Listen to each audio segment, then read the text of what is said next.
Profe, entré medio tarde, entonces el backup 12 y 13 es para el 1 de junio. Exacto. Ah, buenísimo, Hubo un gracias. error ahí. Bien.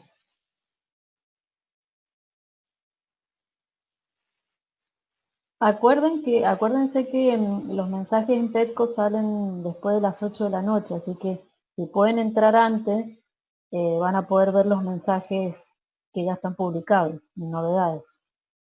Y no esperar a que les llegue. Sí, tienen que poner las competencias. No sale ahí en la consigna, pero sí. Es como todos los backups que venimos haciendo hasta ahora. Ay, profe, yo lo acabo de entregar y no puse lo de las competencias y no puedo editar la entrega. Bueno. ¿Puedo mandarlo con otro archivo, por correo electrónico o algo? Y no, lo que pasa es que no sé, Celi, si hay otro lugar para subir. Lo que pasa es que justo eso se comentó este martes, cuando estuvimos en el trabajo práctico con el doctor Alvarelos, y bueno, ahí se comentó de que sí, que había que colocar las competencias. Claro, pero justo ese día yo no entré a clases. Ay, no, me quiero Claro. morir. No te preocupes. Después cuando te hagamos la devolución, ahí te vamos a hacer notar que faltaron las competencias y se va a habilitar una nueva franja para subir las correcciones. Y ahí lo volvés a subir completo. No te preocupes. Bueno, buenísimo. No desesperen. No, tal cual. Sí. ¿Puedo hacer una pregunta en cuanto a las correcciones de la CAP 9 y el 11? ¿Esas, si todavía no me corrigieron, no pasa nada? ¿O yo sigo con las dos correcciones ahí? Espera. ¿Cómo? No te entendí, o sea, que vos subiste ya la corrección del backup 9. Claro, y todavía no... O sea, No, ya sí, expiró, está por no hay expirar. problema, ya se van a corregir. Lo que pasa es que hay otro grupo que todavía no sube las correcciones, y todavía nosotros estamos corrigiendo los del backup 11.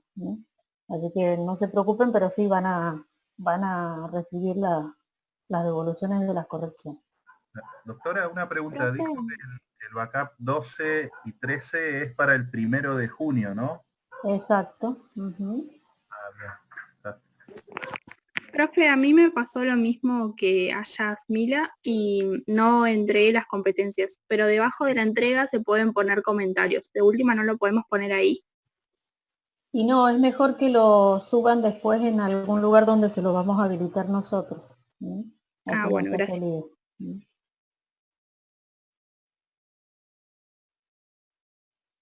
Dayana, sí, no, pero no recibiste ni siquiera la corrección, o sea, la nota de tu backup. Ahora la busco en Petco. A ver, Dayana, el apellido, no la veo. A ver, Dayana. Dame tu apellido, Dayana, sí, ahora busco en Petco y te puedo contestar. Está bien, pero ¿te han calificado? Si tienen calificación arriba de 60, está aprobado. Y bueno, por ahí no le han puesto ningún comentario. Depende del docente. Vale, Elian. Dios mío. Así nos marean, che. Bueno, pero ahí la pregunta que te hace Celina es si tenés la nota, aunque sea, si te llegó, que estás aprobado o no.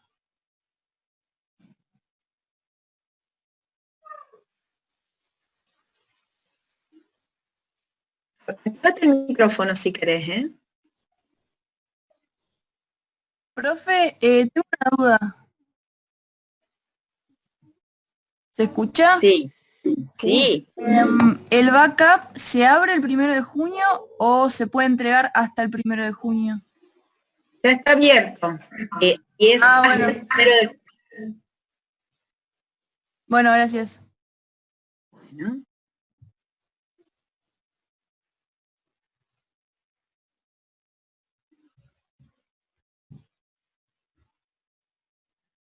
Bueno, ok, yo me quedo ahí viendo lo de Elian, Videla, a ver si por ahí me contesta cuál es su nota, o yo ahora me fijo. ¿eh? Bueno, vamos a empezar porque ya son y 20 y pienso que no se van a sumar muchos más ya que tienen el parcial mañana. Bueno, para reconectar no hay problema, yo los vuelvo a incluir en la reunión. Bueno, hoy lo que vamos a ver es un caso clínico, ¿sí? Seguimos con reproducción y bueno, el caso clínico se trata de una vecina que lo consulta porque está muy impaciente para saber si está embarazada, ya que hace un año está buscando tener un bebé.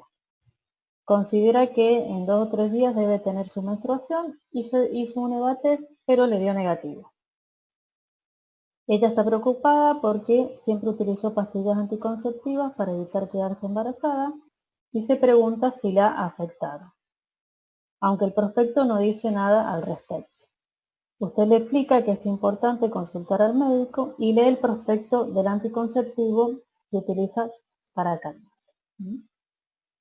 Entonces, dice, usted lee el prospecto para explicarle cómo funcionan los anticonceptivos orales, particularmente el que ella tomaba, para que no esté preocupada. Tiene que leer atentamente el prospecto e identificar sus componentes, el mecanismo de acción, la forma de administración, las contraindicaciones y la advertencia. Entonces acá, ¿se alcanza a ver o quieren que se los agrande un poquito más la letra? Los leo. No, está bien, profe. ¿Se ve? Bueno, entonces, ¿cuáles serían los componentes de este anticonceptivo oral? Si alguien quiere, puede activar el micrófono.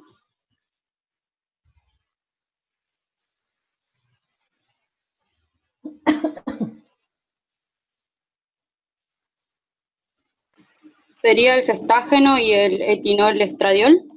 Etinil estradiol, exacto. Bien. ¿Y cuál sería el mecanismo de acción? Según el prospecto, ¿no?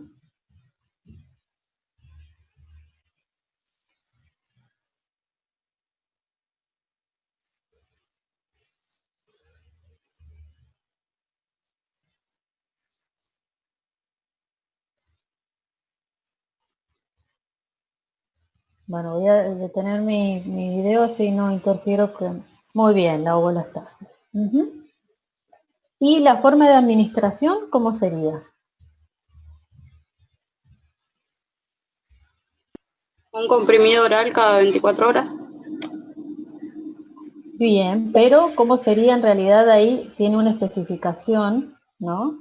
Que es bastante importante a tener en cuenta. ¿Que cuáles serían?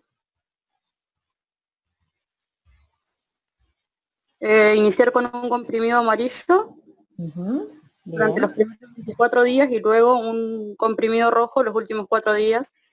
Bien, exacto. ¿Por qué? Bien, ¿qué tendrían en realidad? Bien, tiene que a la misma hora, todos los días, ¿sí? Porque ¿qué es lo que contiene el comprimido amarillo y qué es lo que tiene el comprimido rojo?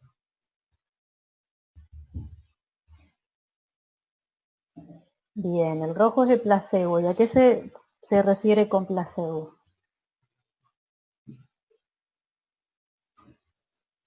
Muy bien. Bien. Bien, y los comprimidos amarillos, exacto, los componentes activos. Muy bien.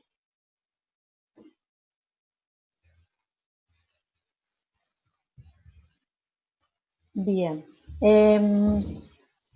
¿Y cuáles serían las contraindicaciones?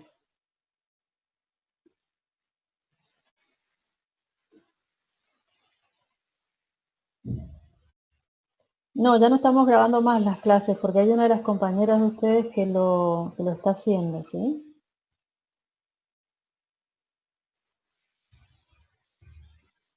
Bueno, ¿cuáles serían entonces las contraindicaciones?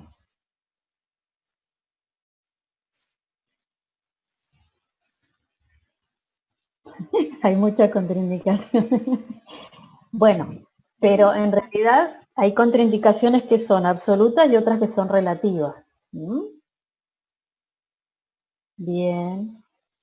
Ujú. ¿Qué otro tipo de, además de patologías tromboembolíticas, qué más hay? Accidentes, bien, ya lo repitieron. Infarto de miocardio. Accidentes, bien. Bien, hipertensión, tumores de mama u útero. Muy bien. Perfecto. ¿Y cuáles son las advertencias que presentaría? O las que hay que tenerle, hay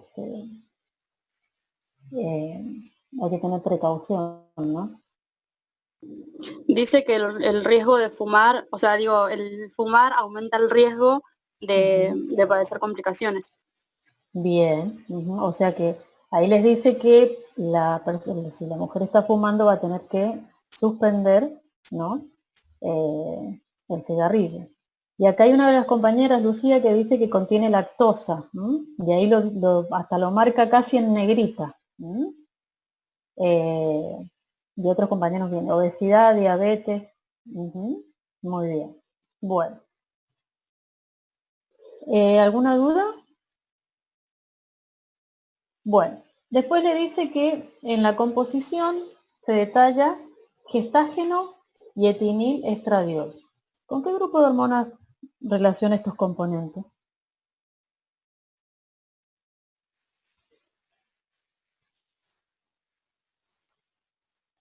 Los leo. Bien, hormonas esteroideas, pero específicamente, bien, hormonas sexuales. Bien, progesterona. Bien, y el etinil-estradiol con el estrógeno. Bien, específicamente, ¿parecido a quién? ¿A qué estrógeno sería?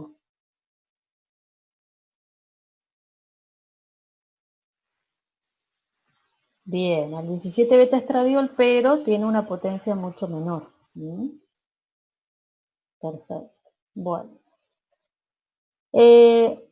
Dice, ¿qué efectos tienen los gestágenos fisiológicamente durante el ciclo sexual femenino? Los gestágenos.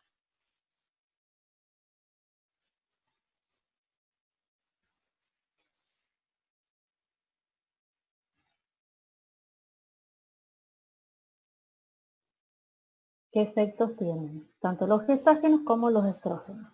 ¿Alguien quiere? Si quieren pueden activar el micrófono.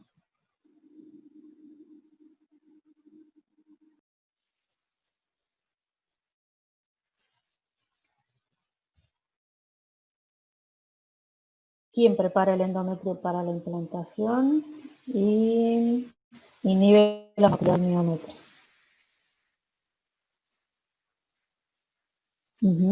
Bien.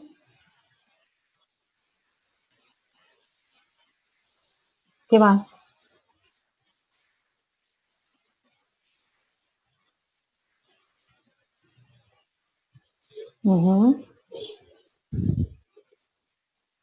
¿Pero quién? Por ahí me dicen disminuye la pulsatividad de la LH.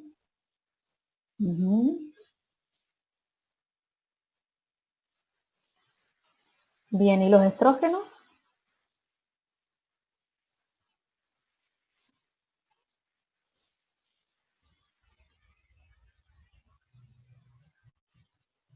¿Pero a través de quién los estrógenos permiten la maduración de los ovocitos?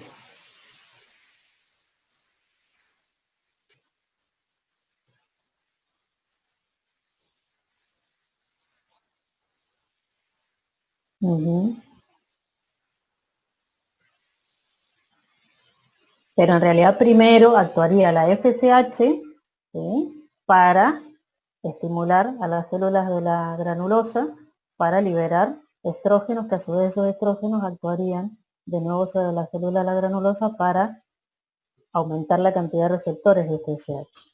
¿Sí? Bien. Bueno. Acá dice, la forma de administración es muy específica e importante. ¿Sí?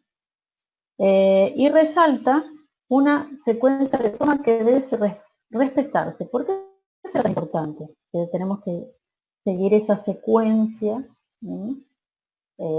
para en la forma de administración. Se tiene que tomar a la misma hora, no olvidarse de ninguna toma.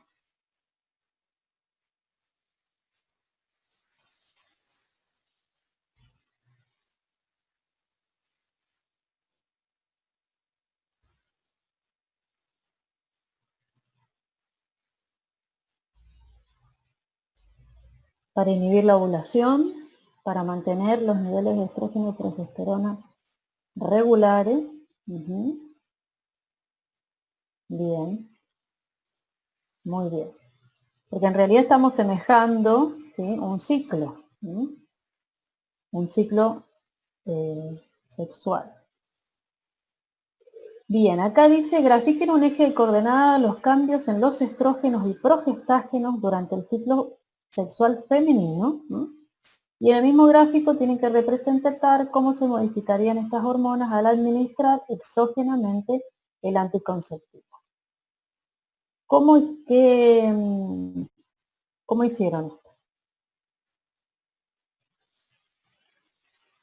¿Hay alguien que lo quiera comentar? Si quieren, activen los micrófonos, así no estamos tan en silencio.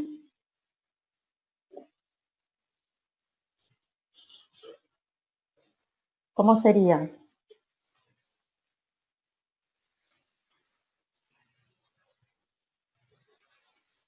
Aunque sea que alguien lo comente, activen uno de los micrófonos y después yo les muestro un gráfico y lo vamos constatando con lo que algún compañero o compañera.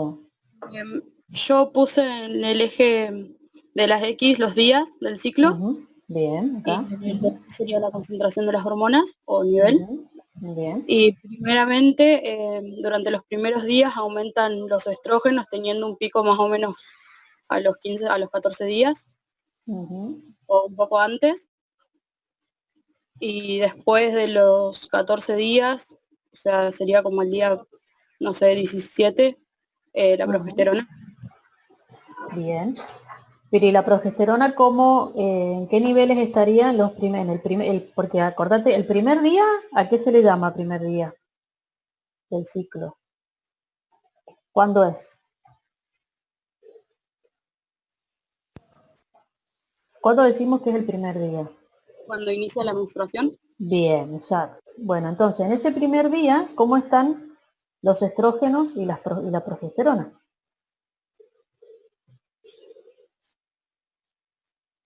Los estrógenos están un poco más elevados que la progesterona, pero son niveles bastante bajos, sobre todo de progesterona. Bien, son bajos, pero un poquito más elevado el de estrógeno. Perfecto. Y luego, entonces, volveme a repetir cómo serían las curvas de uno y de otro a medida que van pasando los días. Bien, que durante los primeros días empieza como a aumentar los estrógenos, con un pico un poco antes de los 14 días, que sería el inicio de la ovulación.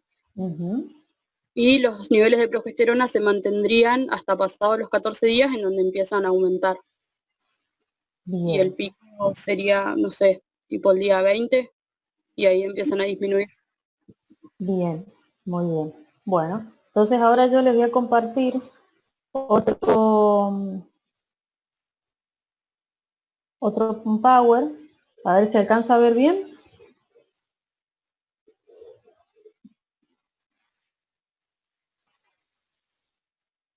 ¿Se ve?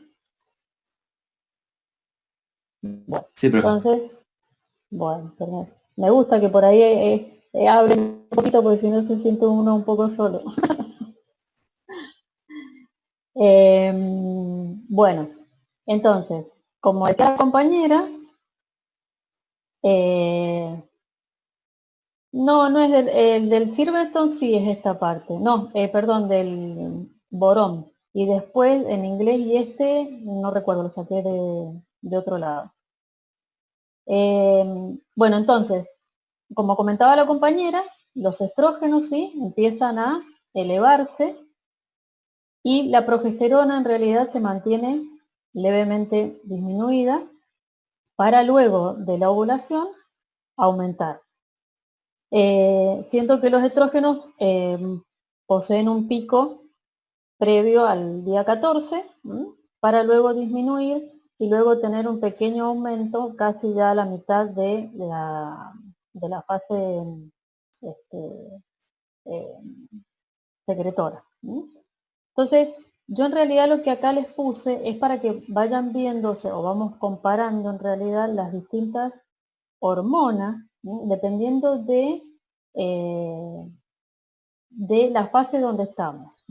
Es decir, tenemos la fase folicular y tenemos la fase luteica.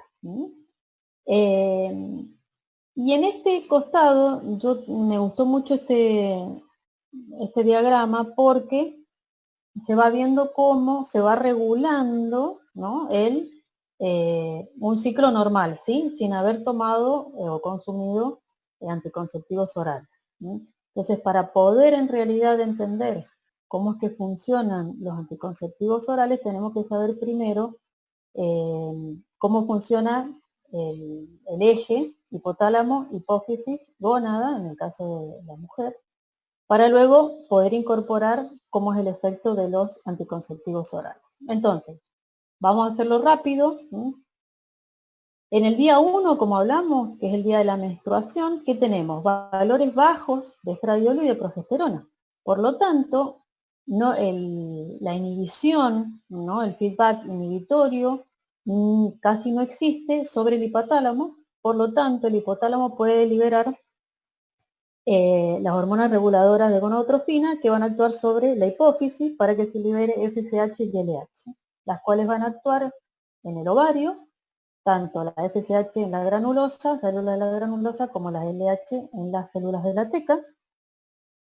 Lo que va a hacer es que aumente la concentración de estradiol, ¿sí? Acuérdense que esto está todo en el teórico, hay un teórico de reproducción. ¿Qué sucede? Al aumentar el estradiol, este estradiol hace blanco sobre las células de la granulosa, aumentando la densidad de receptores para la FSH, por lo tanto está más sensible a los efectos de la FSH. Esto genera que haya un crecimiento folicular, con predominio de uno de ellos, y ese es el que va a liberar mayor cantidad de estradiol, que esto sería ya, estamos en esta fase, es decir, aumentó la cantidad de estradiol, ¿sí? Y este estradiol ahora sí hace un efecto positivo sobre la hipófisis para que aumente, ¿no?, la concentración de LH, por eso vemos primero el pico de estrógenos y concomitantemente aumenta la LH. Que la LH lo que hace es producir, en realidad, ¿no?, la ovulación. En este caso, si no existe fecundación, el folículo se transforma en cuerpo lúteo, y este cuerpo lúteo, ¿qué es lo que va a hacer? Va a liberar mayor cantidad de estradiol y de progesterona, y estos niveles de estradiol y progesterona, que ya estaríamos en esta parte, ¿qué es lo que hacen? Van a tener un efecto negativo, un feedback negativo sobre el hipotálamo, totalmente distinto a lo que teníamos en el día 1.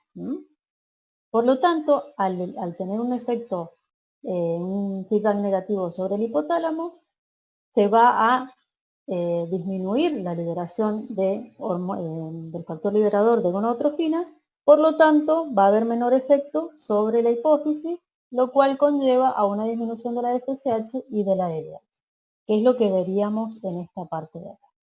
¿Me siguieron o fue muy rápido?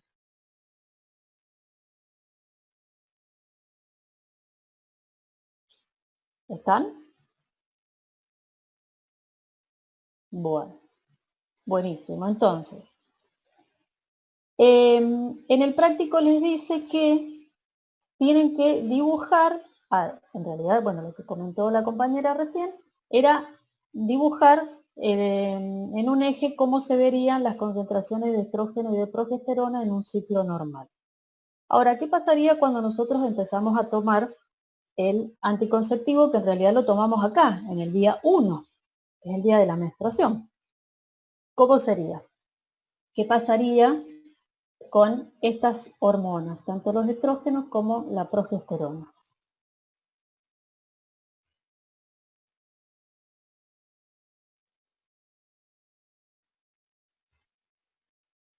¿Qué sucedería? ¿Y estarían aumentados? Bien, pero ahí, bien, no se van a dar los picos, perfecto, pero acá vamos a hacer una diferencia, o sea, a ver, bien. Yo les quería mostrar esto porque hay que hacer una diferencia entre las concentraciones de hormonas que me está aportando el anticonceptivo, ¿sí?, que es el gestodeno y el etinil-estradiol. ¿Qué sucede? Cuando se toma, esto sería el primer día, ¿qué es lo que sucede? Yo tomo el anticonceptivo monofásico que tiene tanto un progestágeno como un gestodeno, ¿sí? ¿Qué sucede acá? Empiezan a aumentar las concentraciones de estos que son estos piquitos. Son las hormonas que son liberadas por el ovario o por el... Bien, son las exógenas, exacto. Son las exógenas, porque por eso se dice que se tiene que tomar a la misma hora y todos los días, ¿sí?, para poder tener una concentración constante de estas dos hormonas. Lo que me va a generar, ¿qué es? Una concentración de LH y FSH disminuidas pero constantes, para no producir el pico de FSH y de LH. ¿Estamos? En realidad el pico de LH. ¿Sí? Ahora, si yo dosara las hormonas que está secretando el ovario, ¿cómo tendrían que estar? La progesterona y el estradiol. Así, como estas, como piquitos. Bien, bajos. Entonces, bueno, acá tengo un gráfico que es un poquito viejo.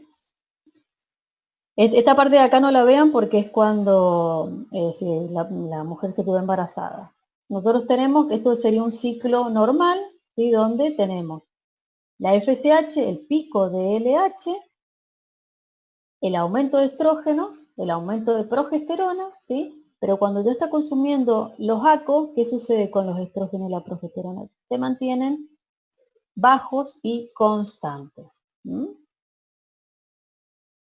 Sería como intentar que se mantengan constantes los niveles hormonales. Exacto, constantes pero bajos, de estrógeno y de progesterona liberados por el ovario. Porque lo que estamos inhibiendo en realidad es el pico de LH y estamos bajando y manteniendo constantemente bajo la LH y la FSH. ¿Sí? Bien, muy bien. Bueno, vamos a volver a el práctico. A ver. O sea, las preguntas, o sea que las hormonas endógenas se mantendrían siempre bajas, exactamente. Tanto los estrógenos, la progesterona, o sea, el estradiol, la progesterona, la LH y la FSH. Exacto, también estaría baja la GnRH. Porque en realidad lo que se inhiben son los pulsos de GnRH por la progesterona. Entonces, recuerden que como ya empezamos a ver los ejes, traten de hacer todos los ejes, en este caso hipotálamo, hipófisis, gónada, a qué niveles se están regulando. Hay veces que se regulan solamente en hipotálamo, otras veces hipotálamo, hipófisis, en este caso, y también localmente.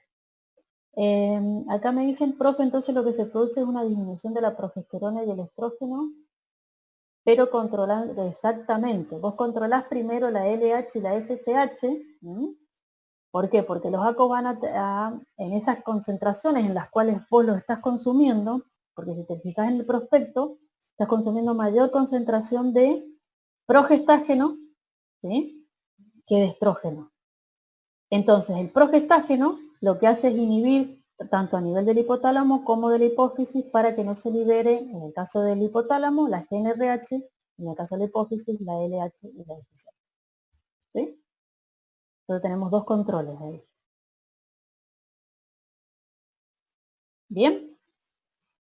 Exacto, una retroalimentación negativa. Bien. Entonces, les dice, el prospecto refiere que la acción terapéutica de esta microdosis es la ovulostasis. Ustedes ya lo habían dicho, que el mecanismo de acción es ovulostático. ¿Qué significa? O traten de definir este término. Silvia, una preguntita, porque refirió a esto último. Esto, o sea, significaría que yo al inhibir el pico de L, principalmente de LH, estoy inhibiendo la ovulación, porque exactamente. Claro, y como ahí en el prospecto dice que es ovulostático, bien. yo encontré, no me acuerdo dónde, que decía que ovulostasis podía ser también existiendo ovulación, o sea que en realidad hay ovulación y vos lo que haces es como alterar ciertos factores del óvulo para impedir la, no sé cómo. Claro, en realidad lo que hace, o sea, va a haber, vos lo que no estás inhibiendo en realidad, los folículos se van a producir, y van a haber folículos. Lo que pasa es que lo que vas a ver es que como no tenés LH, ¿sí?, no va a haber ovulación. No va a estar, cuando al no haber pico de LH, no va a haber ovulación. Y además, al tener mayor cantidad de progesterona y de estrógenos, ¿qué otras modificaciones vas a tener en el ciclo sexual? Además de lo hormonal. ¿Qué efectos produce la progesterona y el estrógeno? Bien, aumento de moco cervical, ¿qué haría? Que aumenta en realidad también la viscosidad del moco. Sí, va a estar todo impidiendo la el paso de los espermatozoides, exacto, el cambio de pH, ¿sí? O sea que no solamente vos estás inhibiendo la ovulación, sino que estás modificando también el endometrio y todo y la secreción de ese endometrio. Está bien, claro, sí, mi duda era puntualmente eso, si yo estoy inhibiendo la ovulación, ¿qué pasa con la palabra ovulostático, ovulostasis? Bien, en realidad el ovulostasis, o sea, si vos tuvieses que, por eso te estamos pidiendo que ustedes traten de definir este término. ¿A qué se refiere con la ovulostasis?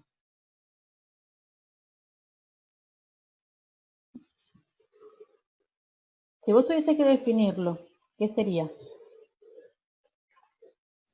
En realidad manejás todo el mecanismo, ¿sí?, para que se genere la ovulación. ¿Y cuál es ese mecanismo? Modificar tanto el perfil hormonal, ¿sí?, y después modificar la parte del endometrio.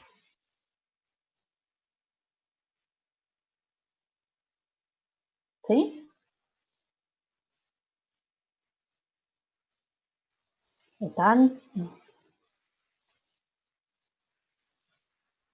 Bueno, bien.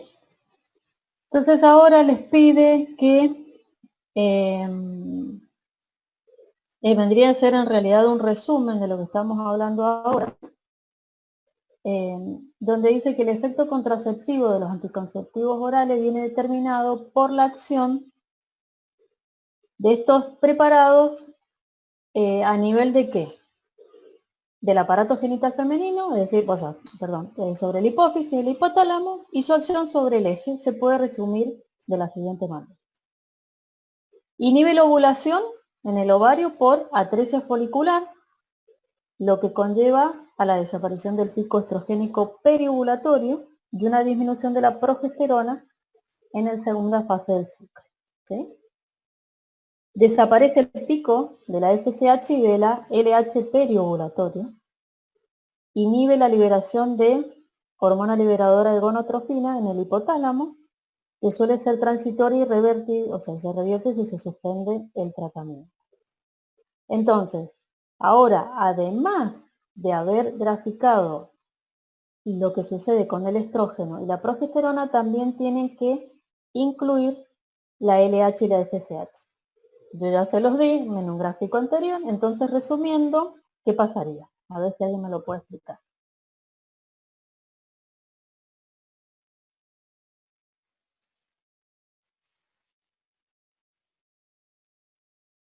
A ver, Tino. Me anda mal el micrófono. No, yo te escucho.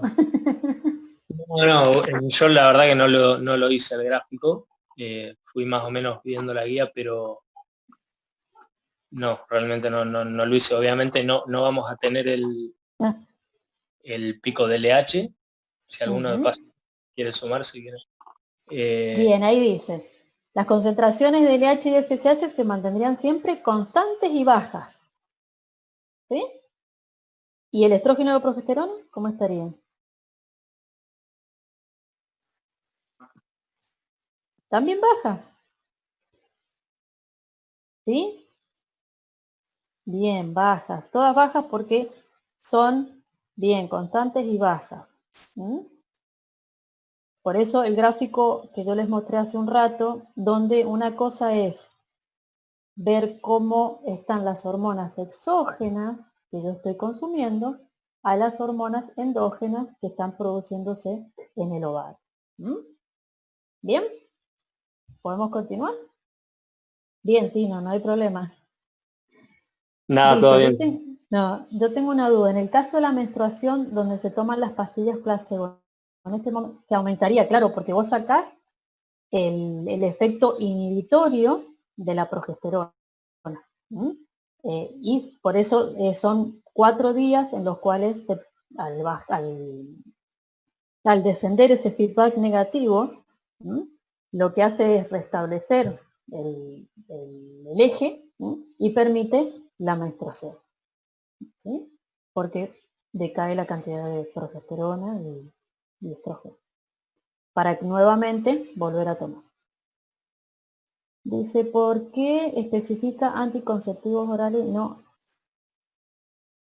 anticonceptivos hormonales? Ah, bueno, porque son anticonceptivos orales, es decir, porque los consumís de manera oral. ¿Sí? Por eso se los diferencia con los anticonceptivos hormonales, porque los anticonceptivos hormonales se pueden colocar tanto por implantes, pues hay un DIUP que es hormonal, ¿sí? Y inyecciones y parches. Estamos con los transdérmicos. Esa es la diferencia nada más. ¿Sí? Es la vía de administración por donde uno administra este tipo de hormonas. ¿Se entendió, Daniela?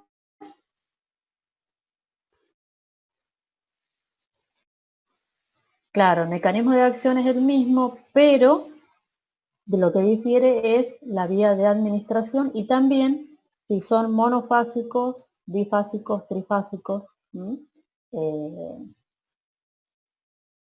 Bien, muy bien. Ahí esperen que se me fue una pregunta.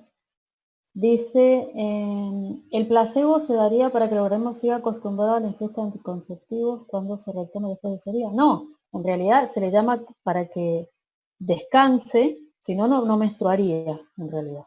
¿Sí? Estarías permanentemente con concentraciones muy altas del anticonceptivo y no dejarías que el endometrio se descame. Después dice... Y también, exacto, para que no pierda la costumbre de tomarlos. Bien. ¿Sí? Perfecto. Bueno. Bien, acá les dice estos niveles hormonales. Sí. Tengo una consulta. Estuve mirando unos gráficos en donde la progesterona con el uso de anticonceptivos orales estaba aumentada y se mantenía constante. ¿Esto puede ser cuando tienen otra composición? Cuando tienen, claro, cuando hay algunos anticonceptivos que son solamente con progesterona. Claro. ¿Sí? Sí, porque en este caso había una disminución, o sea, disminución de estrógenos y se mantienen constantes a niveles bajos. Claro, bueno, ahí te tenés que ver, claro, tenés que ver qué composición tiene, ¿sí? Es decir, claro, qué droga es la que tiene, porque hay algunos que son con progestágeno solo. Ah, está. Estos son combinados, ¿sí? Y se les llama de tercera generación, a este que estamos viendo acá, porque lo que se hace es que el gestodeno, ustedes se acuerdan que estas hormonas son esteroideas, es decir, que derivan de la estructura del colesterol, y se le hace una modificación, ¿no? Es decir, se le agrega grupos metilos, bueno, se le hace una modificación en la estructura de la molécula para tener una menor acción androgénica. ¿No?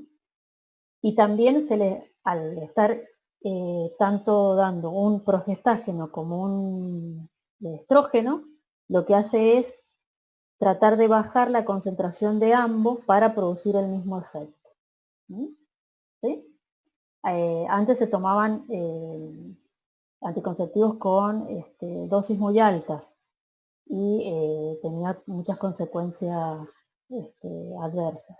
Ahora, la verdad que la industria farmacéutica ha logrado bajar las concentraciones, y más del progestágeno, y hacerle estas modificaciones a la molécula para que no tenga tanto poder androgénico. ¿Sí? Bueno, acá dice, estos niveles hormonales también modifican tanto la actividad y el trofismo sobre órganos sexuales secundarios, por lo tanto, ¿qué podrían producir en las trompas de falopio, en el cuello del útero y en el endometrio? A ver si alguien me puede comentar.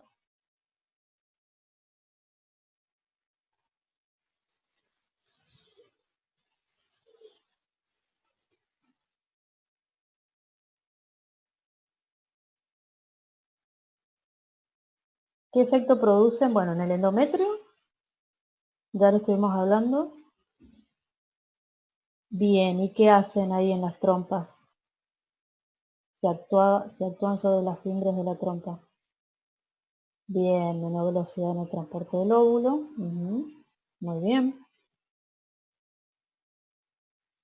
Bien, aumentan el moco cervical y además, ¿cómo lo hacen? ¿Qué características tendría? Más viscoso. Bien.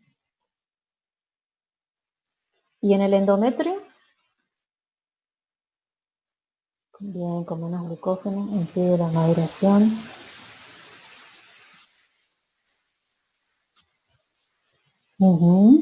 Bien. Bien, muy bien. Perfecto. Bueno, sigamos, que hay mucho para leer. Lea atentamente el siguiente texto, identifique en el texto las principales acciones no deseables del uso de anticonceptivos orales. Fundamente su selección. A ver, elijan alguna. Por ejemplo, ¿qué pasaría si una persona hipertensa, una mujer hipertensa, consumiera anticonceptivos orales? ¿Tendría algún efecto? ¿Sería beneficioso? ¿Sería perjudicial?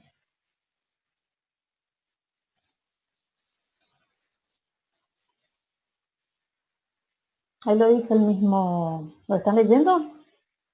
No lo voy a leer porque es muy largo. Sería perjudicial, obviamente, porque acá dice que hay un porcentaje en donde se incrementa o sea, en personas normotensas hay un incremento de la presión, o sea, se produce hipertensión, y si a eso le sumamos los efectos protrombóticos y otras alteraciones que tiene sobre el metabolismo, por ahí sobre diabetes, o sea, contribución a un montón de otros factores de riesgo que llevarían a alguna posible complicación, que hizo una ACV isquémico. Bien, porque en realidad, ¿qué es lo que hacen los estrógenos? Pueden aumentar la actividad de los factores de la coagulación. Por eso lleva a a esta predisposición a la trombosis, ¿no? ¿Sí? También disminuye... Si me permite una pregunta con respecto a este tema, no recuerdo dónde, pero leí también que decía que disminuye la síntesis proteica hepática, y de ser así no debería no debería disminuir la producción de factores de la coagulación.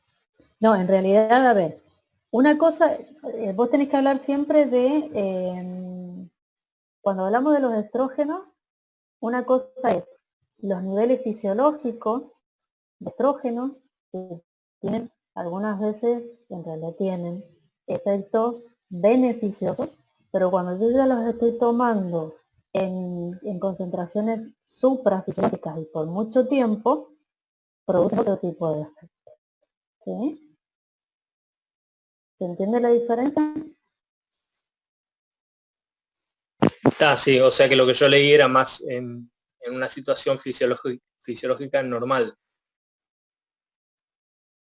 Exacto. ¿Sí? Por eso, porque en realidad la mujer que empieza a tomar anticonceptivos lo toma por mucho tiempo. Entonces los efectos que se producen a largo tiempo porque se mantienen constantemente en concentraciones altas de estrógenos, ¿no? Y eso es lo que conlleva a estos efectos que son adversos. Perfecto, gracias. De nada. Por eso ahí les dice que la síntesis proteica a nivel hepático puede disminuir con el consumo de ACOS, ¿sí? Pero, así como dice Tino, estos factores de la coagulación, ¿sí? En realidad, a ver, ¿cómo es que actuarían los estrógenos? ¿Qué tipo de receptores tienen?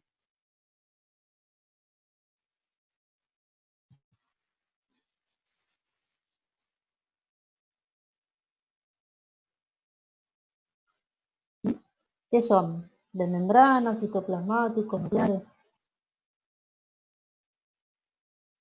En realidad son citoplasmáticos.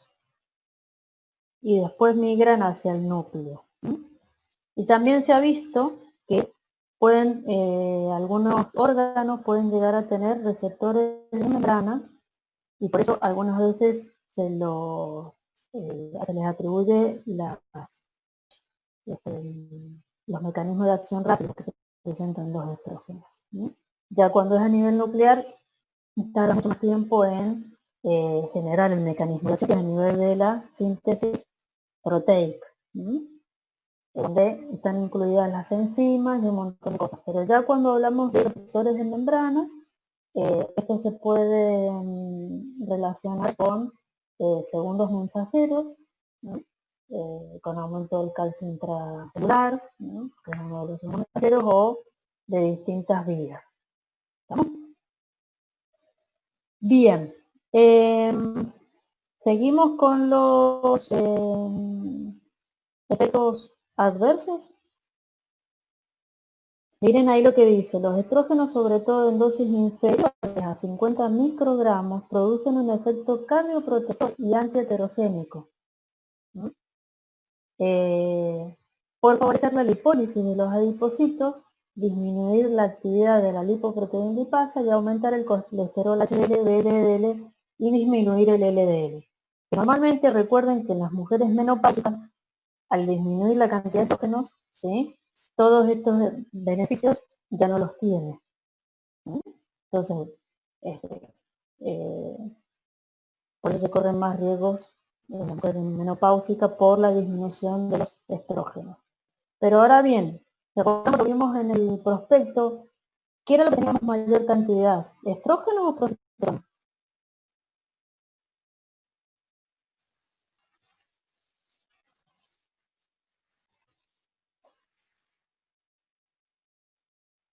¿Qué había mayor cantidad? ¿De qué hormona? De progesterona. Entonces, en realidad la progesterona es la que va a tener, va a producir mayores efectos adversos que el estrógeno.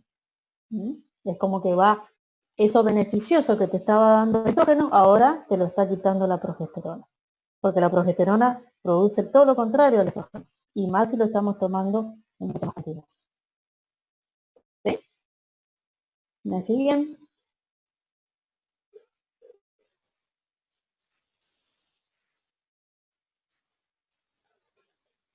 Bueno. ¿Alguien quiere hablar más de los efectos adversos?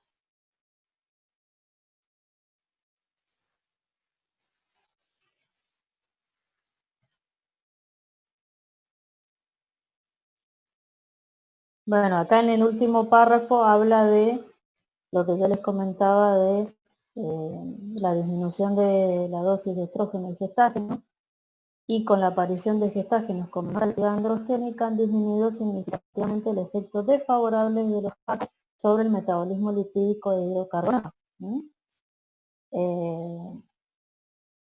Por eso no tienen tantos efectos adversos como los tenían los ACO hace muchos años atrás, que eran los de la generación. ¿Sí? Bueno, ¿seguimos? El árbol práctico. Bueno, dice, como toda hormona esteroidea, la mayoría de los fármacos, y como la mayoría de los fármacos, ¿qué pasa? Que el organismo, ¿qué tiene que hacer con estas hormonas que estoy consumiendo exógenamente? Tienen que ser metabolizadas, ¿no? Y excretadas por riñón. Entonces, ¿qué es lo que le tiene que pasar a esa molécula para poder ser excretada a nivel renal? ¿Se acuerdan qué tipo de hormonas era? ¿Cómo se transporta?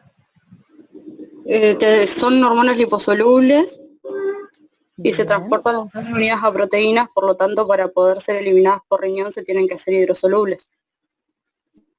Entonces, ¿eso dónde se produce? ¿En el hígado? ¿Qué pasa en el hígado a estas hormonas? Para que sea hidrosoluble, ¿no? ¿Qué tiene que pasar?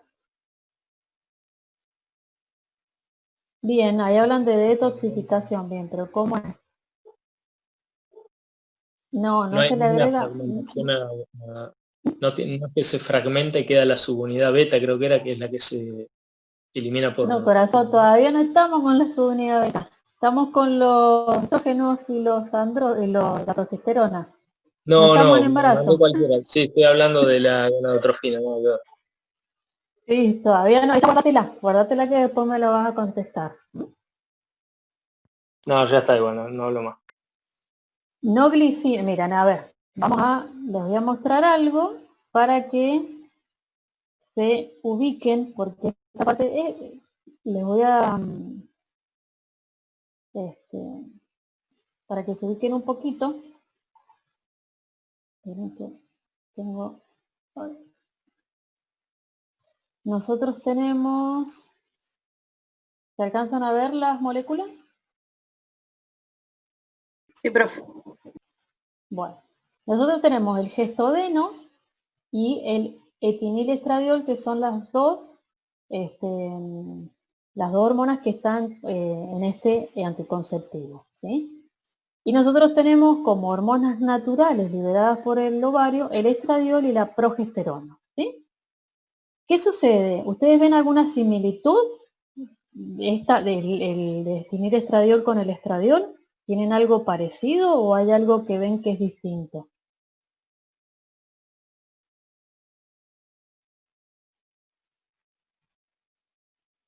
Esperen que se me fue el chat. ¡Ay! Se me fue el chat. Si alguien me puede comentar lo que dicen los compañeros.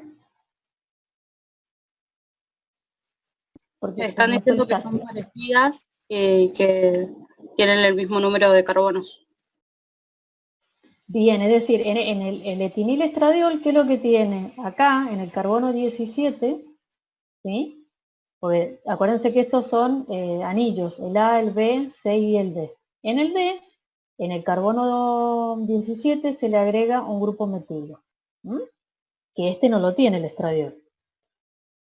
¿Y la progesterona? ¿A qué se parece al gestodeno? ¿Qué es lo que tiene? Este tiene dos grupos ceto, y acá tiene un grupo ceto, y acá tiene un grupo alcohol y un metilo. ¿Sí? Entonces, en realidad, este tipo de modificación que hacen a la molécula, esto y esto, primero hacen que cuando nosotros los absorbamos, una vez que se absorben, ¿hacia dónde se van? Se absorben a nivel intestinal. ¿A dónde se dirigen principalmente?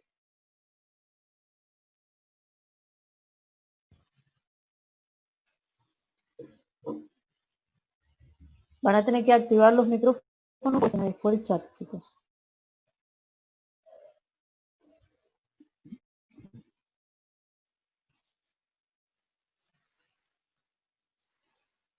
Ahí apareció el chat. Bien.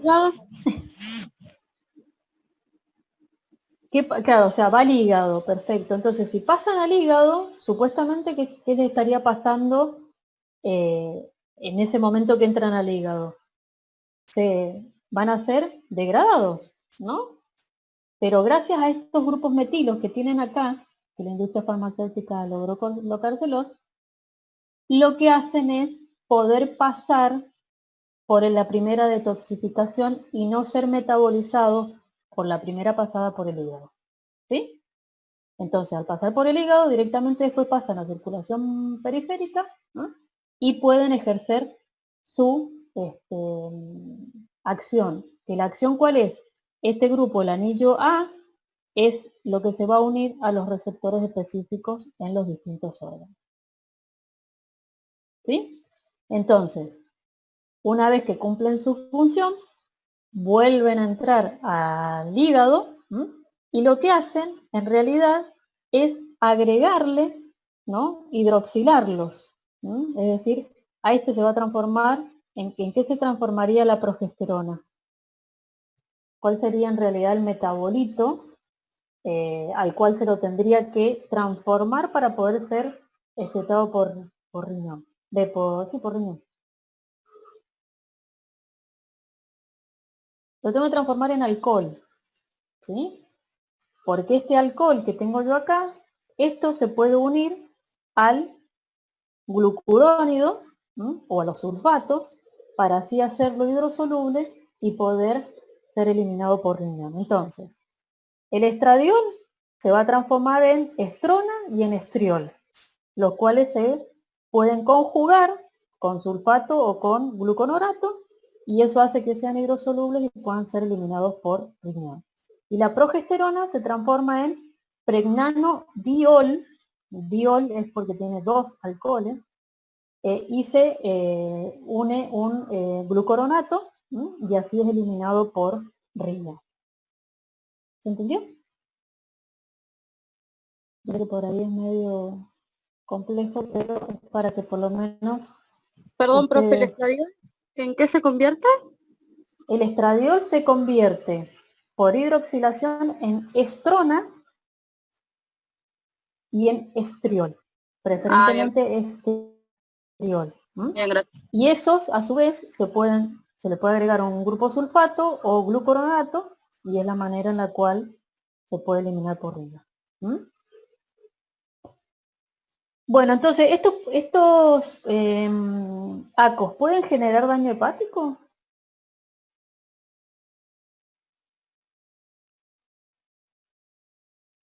Primero es hidroxilación y después la adición de un sulfato o un glucoronato. ¿Sí?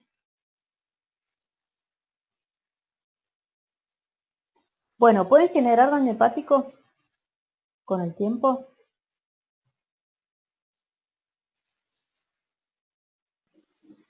Y yo creo que sí, porque en un primer momento dijimos que no se metabolizaban en la primer paso por el hígado, digamos. Eso puede generar que se acumule y genere daño. Pero no, en realidad pasan por el hígado, pero después se van a la circulación periférica, no se quedan en el hígado. Ah, pero no hay forma de que se puedan acumular. No. Okay. No. ¿Cómo sería el daño hepático?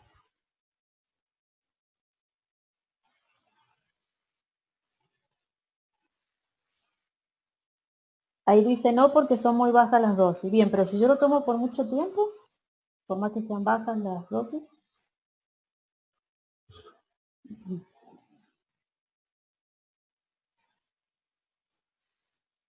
¿Qué es lo que le estoy haciendo yo al hígado al incorporarle una cantidad fija y prolongada de un xenobiótico en este caso? Si le quieren llamar. Ah, bien, a largo plazo sí pueden generar. ¿Por qué piensan que puede generar daño hepático?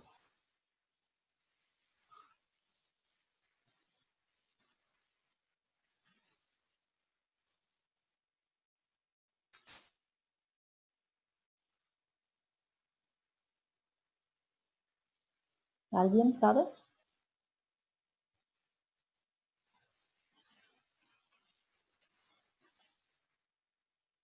En realidad, bien, lo que puedo hacer, lo que hace en realidad es utilizar, acuérdense que todos los xenobióticos, todo lo que es extraño al cuerpo y además las otras hormonas, se metabolizan en el hígado y utilizan los mismos sistemas enzimáticos que está utilizando los ACO. Entonces, ¿qué sucede? Al estar muy saturado el sistema enzimático para poder eliminar estos anticonceptivos, lo que genera es el depósito o la no metabolización de otros xenobióticos que utilizan la misma ruta de detoxificación. Y eso es lo que genera el daño hepático. ¿Me siguen? ¿Lo puedo repetir? Pero no entendí. Los ACO utilizan un sistema enzimático de detoxificación que es utilizado por distintas hormonas también para ser metabolizadas. Entonces, como yo estoy consumiendo una cantidad constante y a largo plazo de hormonas endógenas, el sistema enzimático está, si quiere decirle, saturado, tratando de metabolizar este tipo de hormonas exógenas. Y compite, o sea, en realidad no puede metabolizar tanto las hormonas endógenas u otros metabolitos que necesitan ser eliminados. Entonces, por eso se genera un daño hepático, porque hay depósito, ¿no?, dentro del hepatocito. Profe, ¿y eso generaría estrés oxidativo? Puede llegar a ser, también, generar estrés oxidativo. Bien. Por eso en realidad también hay que ver, bueno, que es lo que vamos a ver ahora, cuáles serían a largo plazo y más de 2 meses de consumo. ¿Sí? Y eso sería exactamente una acumulación de productos no metabolizados o metabolizados parcialmente. ¿Sí? Bueno, entonces, ustedes como futuros médicos, ¿sí?, sabiendo cuáles son las acciones terapéuticas y las acciones no deseables que montan en el prospecto, en realidad qué preguntas le harían a una paciente que decide empezar a tomar anticonceptivos orales? ¿Qué es lo que le preguntarían, por ejemplo, de antecedentes familiares? Si hay antecedentes de trombosis o si hay Bien, O diabetes. hipertensión. Bien. Diabetes. Bien, si hubo antecedente de cáncer de mama, de dislipidemia, problemas cardiovasculares, si tiene antecedentes de arterioscleróticos, trombosis. Muy bien, todo bien, muy bien. ¿Y por qué? Justificando. ¿De qué me sirve saber este tipo de antecedentes familiares? Bien. En realidad no es antecedente familiar del que fume, sino que es un antecedente médico. Porque cuando uno habla de antecedentes familiares hay una herencia. En cambio el fumar no se hereda. ¿Se entiende, Mateo?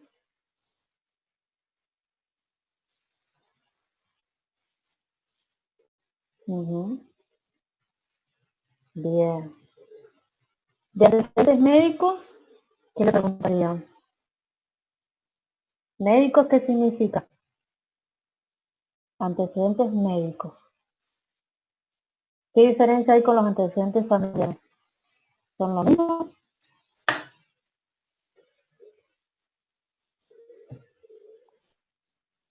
¿No serían de patologías previas? Bien, pero ahí, bien, porque es individual, es de la paciente. El antecedente médico es de la Claro. paciente. ¿Ah? Y familiares es de los familiares. Bien.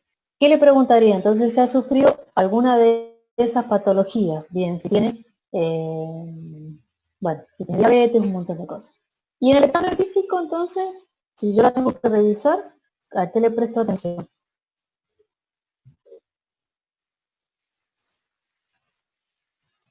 Muy bien. Le tomo la presión arterial, la edad, la talla, el peso. ¿Qué más?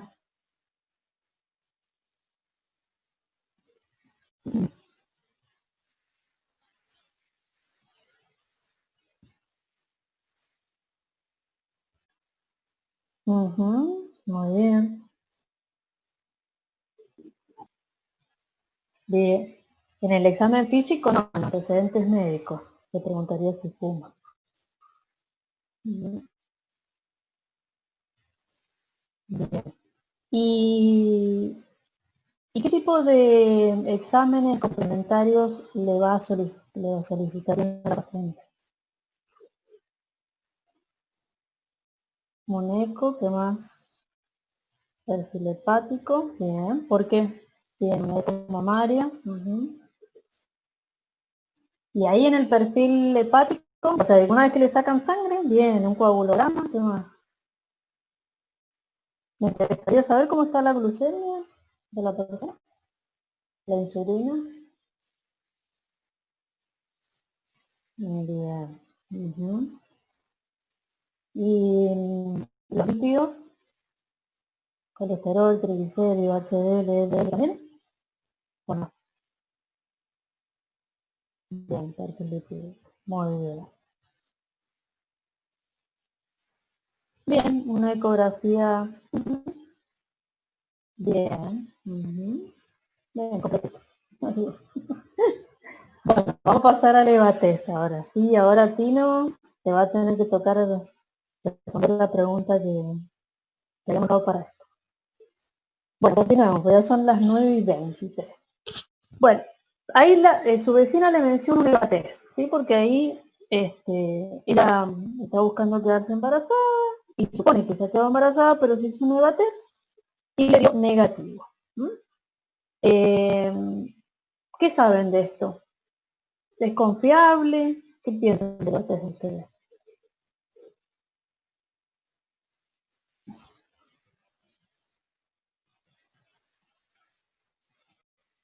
Sí, en principio sería confiable porque es un método que tiene mucha sensibilidad, si bien tiene margen de error como todo método. Y eso, y lo que se dosa es la gonadotrofina coliónica humana, la HCG, la fracción, y ahora sí la fracción beta. Ahora sí. Ajá, bueno. En realidad, a ver, ahí dice, mide la concentración de gonadotrofina coriónica humana en orina. En realidad no mide la concentración, cualitativo. Porque no me está diciendo cuánto tengo, no me está diciendo que está la hormona. Sí, a ver, esperen. Primero vamos a responder las preguntas que están acá y después vamos a hablar, tiene un 99% de confiabilidad. Ningún test así de los que se compran en la farmacia son el 100%, no se van a, las farmacéuticas no se van a casar con esto. Le van a poner siempre un 1% de error por la duda. Bueno, les dice que lean atentamente el inserto, es decir, el prospecto, y vamos a ir respondiendo estas preguntas. ¿Qué tipo de ensayo es? ¿Qué tipo de ensayo es este?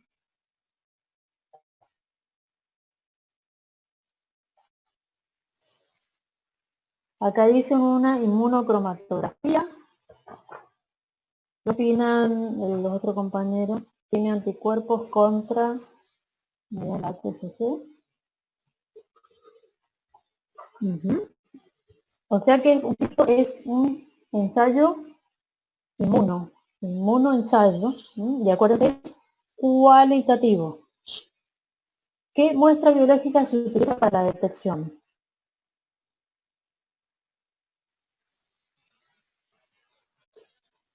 ¿Qué muestra biológica? Bien, orina. ¿Y qué molécula detecta el ensayo entonces, ¿no? Detecta la gonadotrofina coriónica humana, su porción beta, que es eliminada por orina. Si yo tomara eventualmente una muestra de sangre en ese periodo, podría detectarla también en sangre. Bien, ahora ya vamos a hablar. Claro. Bien, ¿por qué la podría detectar? Supongo que si mi test me da negativo, pero yo le hago una muestra de sangre. ¿Y qué pasa con esa muestra de sangre? ¿Qué le hago? Claro, y en la sangre, ahí sí voy a dosar, a medir la cantidad que haya de HCG. Bien, pero ¿qué método utilizo para detectarla y cuantificarla?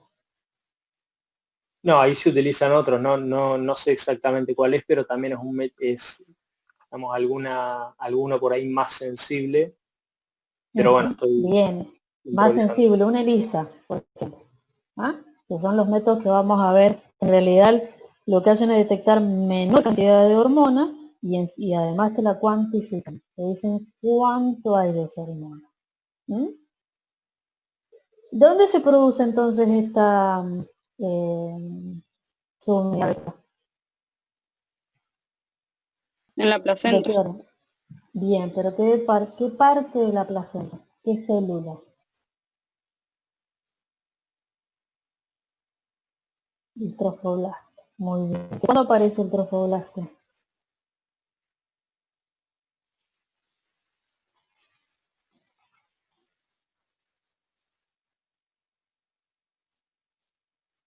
Bien, con la implantación. Si no hay implantación, bien. Bien. A partir de la segunda semana, más o menos. Bien. ¿Y qué tipo de molécula desde el punto de vista químico? ¿Se acuerdan qué tipo de hormona es? Proteica, esteroidea, una glucoproteína. Muy bien. Bueno, ¿cómo llega la molécula a la orina? Ya lo dijo Tino, se filtra, obviamente. Y normalmente, ¿esta molécula la encontramos en la orina?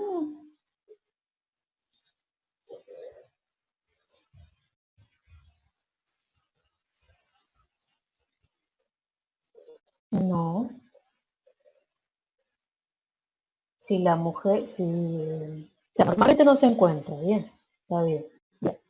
Ahora, ¿qué significa un resultado bien? Ahí vamos. ¿Qué significa un resultado positivo? Piensen bien en la respuesta. ¿Qué pasa si a mí me da positivo o negativo? Si da positivo, ¿no sería una mujer? ¿La hormona? ¿Cómo? Que si da positivo sería que hay presencia de la hormona. Bien, hay presencia de la hormona, exacto. ¿Sí? Porque ¿qué pasa?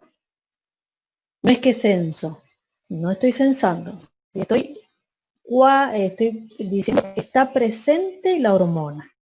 ¿Mm? Porque, por ejemplo, a un hombre le puede dar positivo.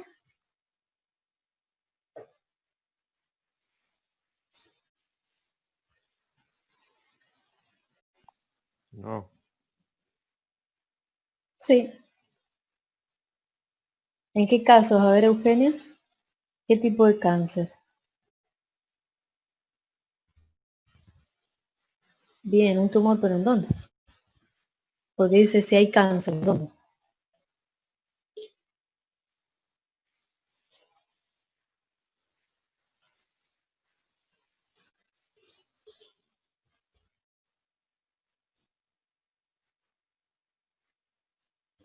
En las neoplasias malignas testiculares. Bien, exactamente. ¿No? Y además, supónganse que si es una bien, la célula terminal. Supónganse que la mujer no está embarazada, pero le da positivo. ¿De dónde puede venir? Si no es de del trofoblasto. Una mola, bien. ¿Sí? Un embarazo ectópico, también. ¿Estamos? Muy bien. Entonces, cuando uno habla de que ¿qué significa un resultado positivo? No significa embarazo, sino significa la presencia de la subunidad de él, nada más. ¿Estamos? Después se corrobora con ecografía o con después de cuantificarla. Bueno, ¿qué cantidad de la molécula se puede detectar en la orina con este método?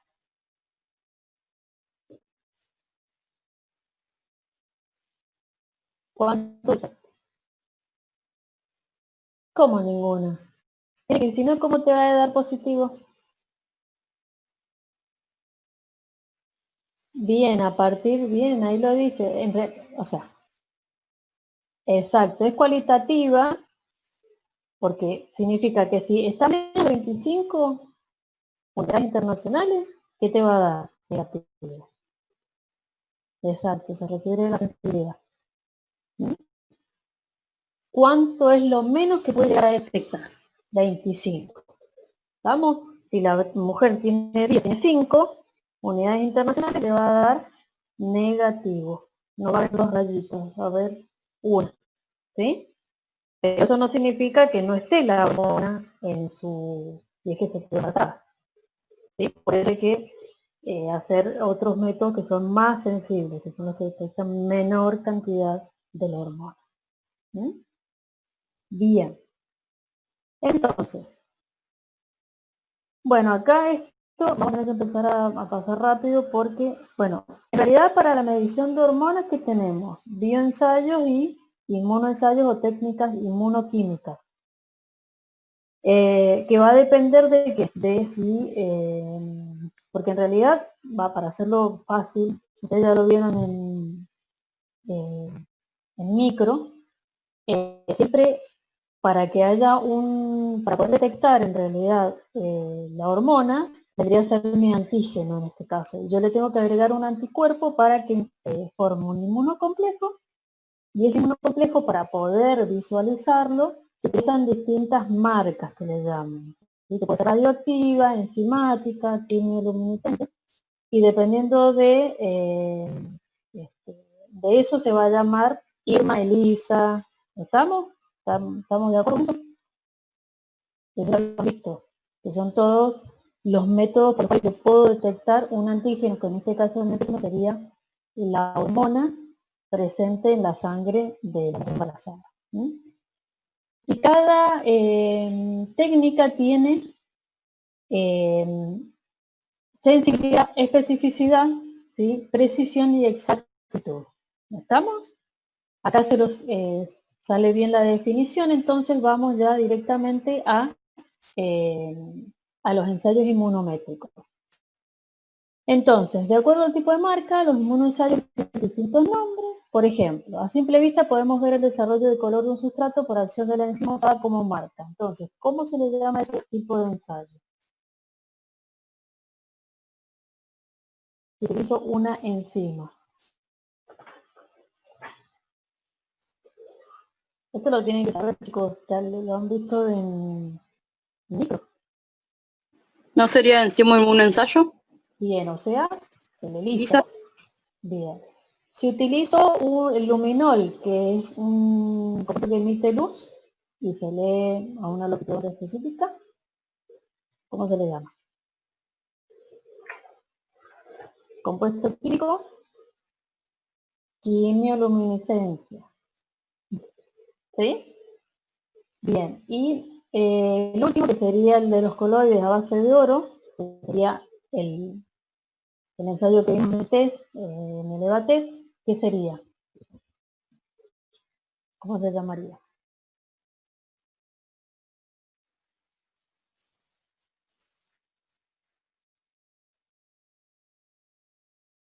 El de los coloides a base de oro. Una inmunocromatografía, que ya lo comentaron antes. ¿Estamos? Y el último, el que utiliza isótopos radioactivos. ¿Radioinmunoensayo? Bien, radioinmunoensayo. Perfecto. Bueno, estos son distintos ejemplos, ¿no? Como ustedes vean, que hay ELISA sanguínea, ELISA simple, y se revela por color. Bueno, entonces, habla de sensibilidad, especificidad, exactitud y precisión. ¿Qué es cada uno de estos? ¿Qué significa sensibilidad, especificidad, exactitud y precisión? Según el inserto, ¿no? Ahí dice que puede detectar niveles de su unidad beta a partir de 25 unidades internacionales por litro. ¿Qué significa que sea sensible? Cantidad mínima, bien, perfecto. Entonces, mientras más sensible es un método, eso se excluye falsos negativos. ¿Estamos? Por ese 1% que hablaban ustedes. En este caso, el 1% puede dar negativo. ¿El positivo es confiable? No te entiendo, Martín.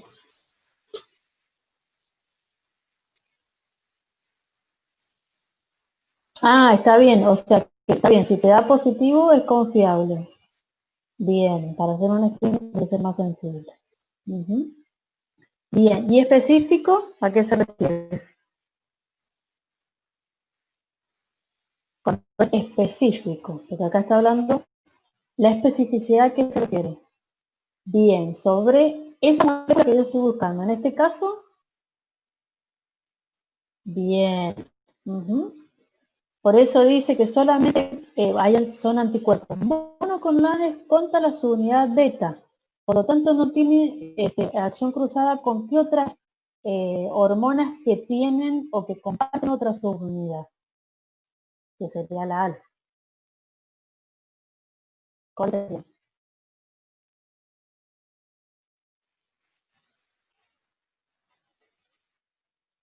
Si no fuese específico, también me daría positivo si tengo LH, FSH o no. Y TSH.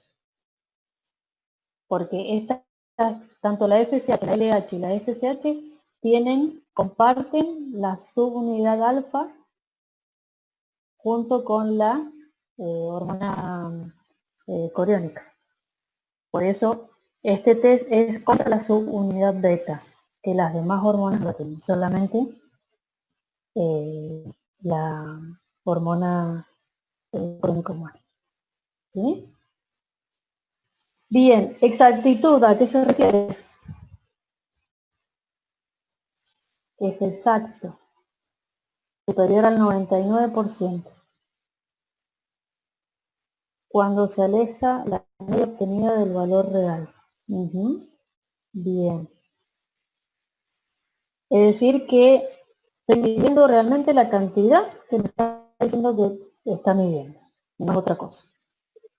¿Y la precisión? ¿Qué es preciso?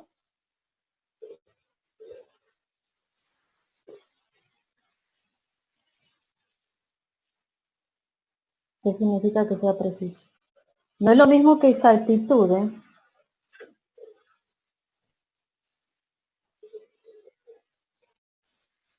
Preciso significa que yo, este método yo lo aplico en otra persona, en otra mujer embarazada, en las mismas condiciones, me tiene que dar de la misma manera. O sea que es reproducible el resultado. ¿Vamos? Bien, medida de dispersión entre repeticiones. Entonces me tiene que dar cerca de lo que me dio hoy. Si hoy me dio tanto, mañana lo vuelvo a medir y me tiene que dar parecido, no distinto. A eso se llama precisión. Bueno, entonces, cuando hablamos de... ¿con qué especificaciones técnicas se relaciona la confiabilidad del test? Yo digo que es confiable.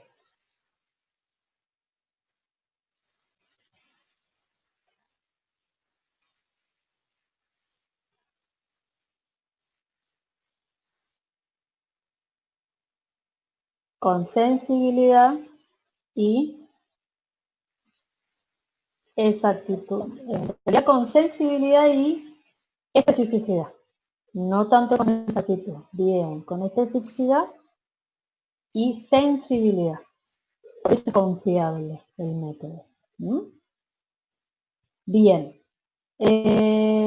Bueno, ya respondimos lo de las hormonas FSH, LH y TSH.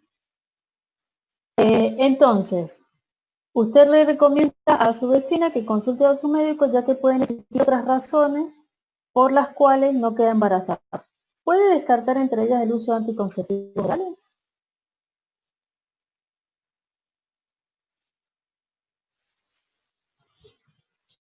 Esta chica estaba tomando anticonceptivos orales. ¿Puede llegar a ser que no se pueda quedar embarazada o que no quedar embarazada? Bien. Y además hay que preguntarle qué cosas sobre los anticonceptivos. ¿Cuándo lo dejó de tomar? ¿Estamos? Y si no consumimos anticonceptivos orales, puede ser que exista alguna otra hormona que esté aumentada, generando la no ovulación. Algo que vieron ayer, me parece. Sí, puede haber aumento de prolactina. Bien, una hiperprolactina. Exactamente. Muy bien. Bien, entonces, ¿qué hace su amiga? Va, se saca sangre y le trae estos resultados. Y entonces, ¿qué le dieron? ¿Qué hicieron? Le dosaron su unidad beta con un método ELISA. ¿Y cuánto le dio? 1250 miliunidades por mililitro. ¿Está embarazada o no? Bien, sí. Entonces, ¿qué diferencias hubo entre el EVATES, que al principio le dio negativo, y ahora este ELISA que le dio de 1250? ¿Qué pasa con... porque le dio antes de negativo y ahora...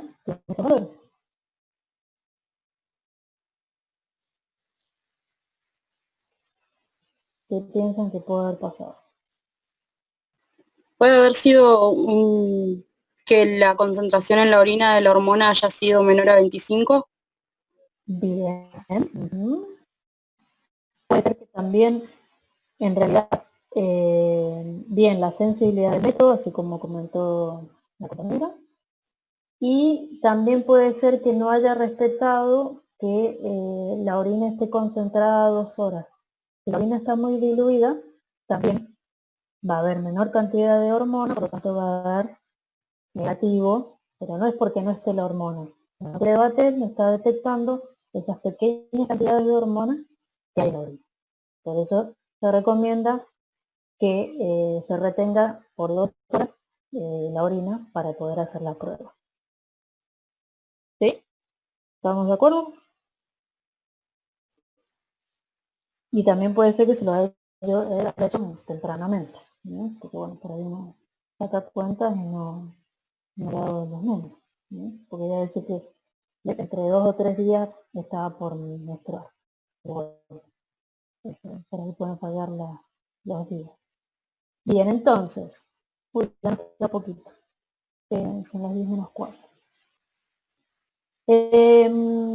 Bueno, respecto a este artículo, ustedes tienen que leer, lo tienen que leer y les dice que, bueno, se hizo un estudio en el cual se fueron viendo, ¿no?, los niveles de unidad beta dependiendo de las semanas de gestación, ¿sí? Y en base a eso les pide que grafiquen o hagan, que hagan un gráfico, ¿sí? Los valores al día 28 a partir de la última fecha de menstruación, la semana 10 y la semana 15. ¿Hay alguien que lo haya hecho el gráfico? Más o menos para, según el texto, ¿no? Según el artículo que figura acá.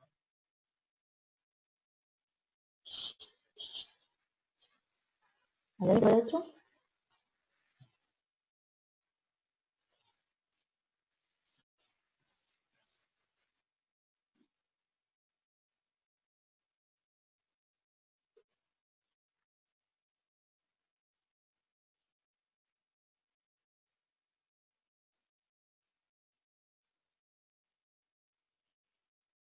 ¿No? ¿Nadie? No, profe, yo no llegué hasta ahí. Bueno, en realidad, bueno, acá dice que el artículo presenta una tabla con resultados de las mediciones realizadas con un método ELISA con sensibilidad de 2 miliunidades por mililitro. ¿Es buena la sensibilidad que tienen? ¿Sí o no? Bien. Entonces, lo que ustedes tienen que hacer en realidad es comparar, hacer un gráfico con los datos que da el artículo y los datos que se dan acá. Lo que pueden llegar a observar es que se presenta un pico, porque en realidad el nivel de hormona de su unidad beta aumenta exponencialmente, duplicando su valor cada 2 días cuando hay embarazo. ¿No es cierto? Que va bien. Ahora, si empieza a disminuir el valor de la subunidad beta, significa que se está corriendo riesgo de un aborto espontáneo. Por eso es importante saber que a medida que avanza la edad gestacional en semanas, van aumentando los niveles de hormona de subunidad beta. ¿Estamos? Profe, perdón que le interrumpa, yo se veo. escucha como un ruidito en el micrófono, no sé si es el suyo o si es ¿Ahora? mi celular. ¿Se escucha bien? Sí, ahí se escucha ¿Hola? perfecto. Sí, bueno. Si ustedes ven en esta tabla, ustedes ven que a medida que avanza la edad gestacional, ¿qué va pasando con los niveles de la hormona coriónica humana? Va aumentando, ¿sí? O sea que eso es un buen pronóstico. Ahora, si los valores empiezan a disminuir, ¿qué pasa si empiezan a disminuir drásticamente? Significa que se está corriendo riesgo de un aborto espontáneo, ¿sí? En realidad aumentan, tienen un pico máximo para después disminuir pasadas las 20 semanas, un poco más. Pero si yo entre la cuarta y quinta semana o sexta empiezo a ver que hay un descenso brusco y no hay un aumento como lo presenta, por ejemplo, en esta tabla, significa que se está corriendo riesgo de un aborto.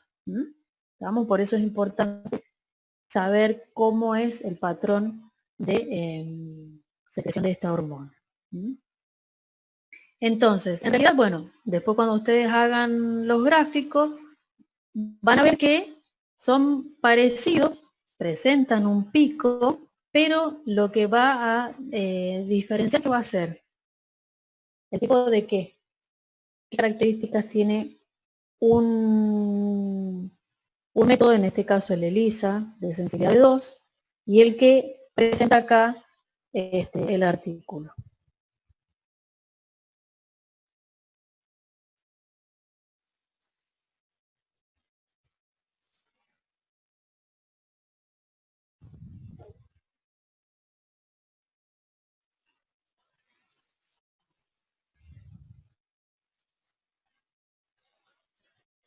Ahí pregunto que ustedes cuando hacen la curva con los datos que le piden, tanto con lo que dice el artículo, con lo que dice esta tabla, van a ver cómo van a ir aumentando la concentración de la hormona, ¿sí? Pero van a ver una diferencia en realidad con el patrón o la curva. Bien, es con la sensibilidad del método. ¿Cuál es más sensible? El ELISA. El ELISA, perfecto. O sea que, bien, el ELISA es mucho más sensible, por lo tanto voy a tener, voy a detectar valores mucho más bajos que con el otro método, ¿sí? Bien, entonces, ya vamos a la última que dice que en el laboratorio contamos con 2 métodos de distinta sensibilidad y costo, es decir, dinero. ¿Cuánto cuesta para determinar la hormona? Uno es la inmunocromatografía, que sería el EVA-TEST, con sensibilidad de 25 miliunidades por mililitro, y la otra es el ELISA, con una sensibilidad de 10 a 5. La primera tiene un costo de 50 pesos y la otra de 150. La única diferencia, o la diferencia grande, es que el primero se puede hacer con sangre o con orina, y el ELISA solamente con una muestra de sangre. Ahora, si ustedes fueran directores de un hospital público y tienen que definir qué método de diagnóstico de embarazo van a usar en una mujer de edad fértil que acude al hospital, ¿cuál de los dos comprarían?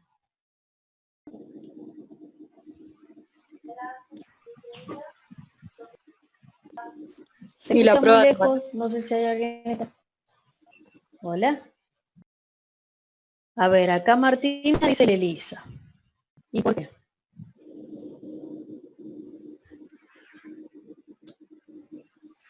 Yo usaría la prueba de hospital público. Fotografía. Bien, ahí ¿cuál era el más barato? Dice Martín. El de 50 pesos es el de inmunocromatografía.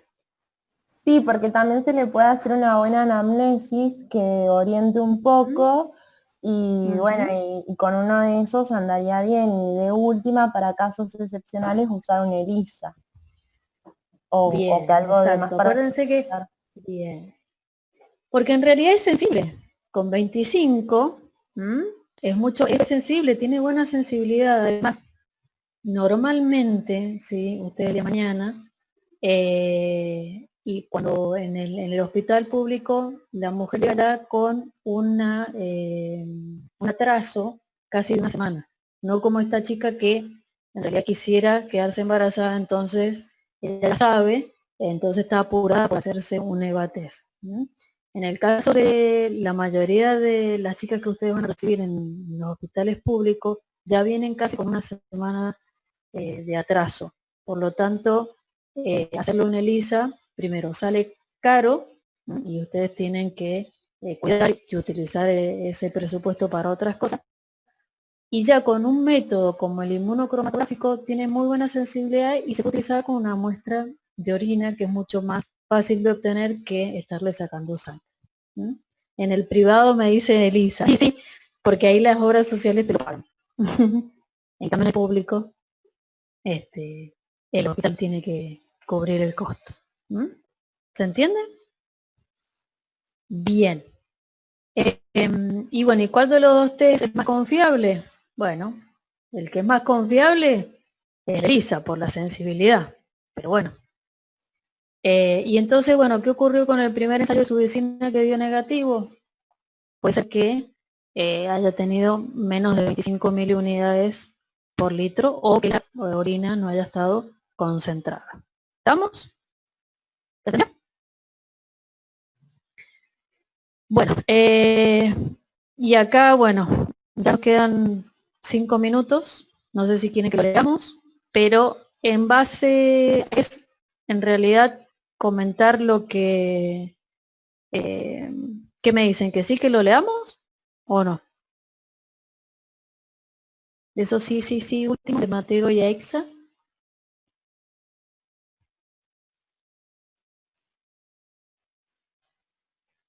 Ah, no, no. Bueno, en realidad lo que habla acá, ¿no? Es bien, sobre lo que si entendieron o no. Bueno. Habla que en realidad, bueno, la decisión de ustedes de haber preferido comprar con la plata que tenían, elegir el mono cromatográfico, está bien porque la sensibilidad es muy buena, ¿sí? Más allá de que Elisa tiene una sensibilidad mucho más alta, pero en los casos de un hospital público es mucho mejor utilizar el más barato con buena sensibilidad, ¿sí? Eso es lo que habla en realidad el artículo que tienen que leer, ¿sí? A no ser que, como dijimos, que puede dar positivo en una mola, en un coriocarcinoma o también en los embarazos múltiples, los valores casi son el doble que en un embarazo simple. ¿Estamos? Bueno. Y bueno, tienen que elaborar una conclusión respecto a los métodos de diagnóstico de embarazo. Ahí es lo que tienen que en realidad comparar, que sería la sensibilidad y la especificidad de estos tipos de métodos, ¿no? ¿Qué características tiene cada uno? Tanto el inmunocromatográfico como el ELISA. ¿Sí? Bueno, terminamos. ¿Alguna duda que les quede?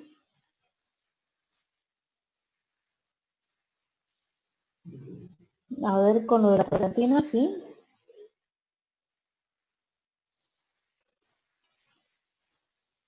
Sí, Milagros. De nada, chicos. Suerte para los que rindan esto.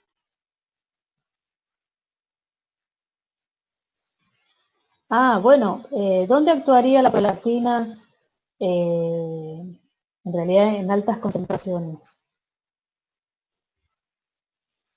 ¿Dónde pensás que pueda llegar a actuar para poder inhibir la ovulación?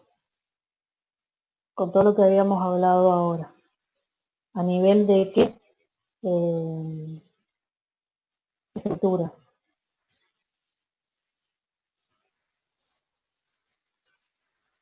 Bien, en el hipotálamo. Exactamente. Bien, lo que hace es actuar sobre el hipotálamo para que no se libere hormona liberadora de gonadotropina, por lo tanto no se desencadena todo el mecanismo de liberación de FSH, LH, por lo tanto no va a haber el pico de LH y no va a haber ovulación. Exacto. Cuando hay una hiperprolactinemia, o sea, niveles altos de prolactina mayores de lo normal. Bueno, milagros.